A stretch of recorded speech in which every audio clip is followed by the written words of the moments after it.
Just chiming in here with a quick reminder of why you should always be patient when you're patient and steadfast when you're buying engines. I prefer to buy my engines already broken down. One, it generally lowers the price because people recognize that something's in pieces, has to be reassembled. So generally speaking, people pass up on it. So that's great for me. Plus, at the same time, too, it gives me the chance to check out what it is that I'm buying. So the guy had the one I was talking about the other day that I was talking to for a couple of days about buying the engine. He had the engine listed for $300.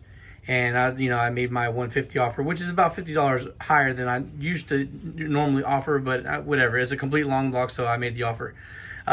He went into a big old speech on how he could sell the head for $500 alone. First off, it's a base model head. You're not going to just sell a head like that, but whatever.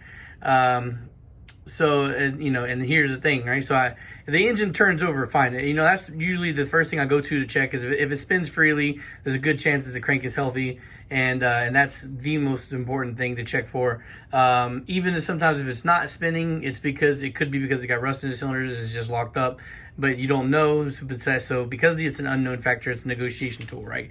So anyway, this spun pretty healthy. It wasn't that, didn't have any alarm bells going off. But he said that it could have potentially blown a head gasket. He didn't know because obviously the engine was unopened, and he wasn't the one who originally ran the goddamn thing. So I get into it today. Last night it started raining pretty hardcore, which is I had to bring in the long block prematurely. I wasn't ready for it, and today it's in a bad spot, so I needed to start breaking it down. So of course I'm breaking it down, and I find the head of a valve sitting in the cylinder. Amazingly, it didn't scar up the cylinders so much from where I can see. Like, I don't really see any scarring from metal shrapnel bouncing around in there, but the piston is ate up pretty good. Not the worst I've seen, but ate up pretty good. And so sapped valve, bent valve, and the head is irreparably damaged. So I just finished stripping the head, and I just tossed it out in the garbage can. So, and I see another bent valve sitting over there. So of course I'm gonna salvage whatever I can from these. The springs retainers are decent. The keepers look like they're in decent shape. The seats look like spring seats look like they're in good shape and whatnot. So I'll keep whatever I can and throw out the rest. That's all trash. But you gotta get over your excitement when it comes to buying things, especially engines, when you can't see it all. So don't overpay. Like, if you have an idea how much you want to pay, stick to that price. Even if it costs you a couple of extra months to get what you're looking for, because if you get impulsive and you buy something quick and you take it apart and it winds up being damaged, luckily for me, this is just a base model engine, so the head's not super valuable, and I have fuck tons of them, so it's not a big deal for me to lose that, throw it in the garbage.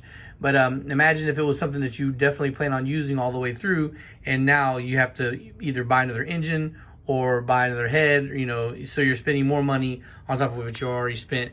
And that also potentially leads you down the roads of parting out your build because shit just gets difficult and, it winds up taking longer than you expect. So yeah, this is so me. It's not me being cheap when I stick to my guns on my prices. For a lot of people think I'm being cheap all the fucking time, but I'm the one taking the risk of having to spend extra money on repairing something. And also, something told me in my head the other day when I was going to send out that block, the K24 to CSS, to hold off on that, because I have another K24 I got that's an unknown factor. Let me see it first, and now I can. And that one probably is going to be the one that I send out instead. As far as the rest of the shipping, I have all that stuff over there. The K24 still needs a couple small things before it can be ready to go. Bad weather and just timing, being behind schedule, has slowed me down on being able to ship the way I wanted to. But I have the head that's already wrapped is going out. The turbo kit's in the boxes, and I have a D16 head and block that also need to go out. So I'm gonna get that as soon as I can. All right, guys. Thanks for watching. Just some food for thought, and peace.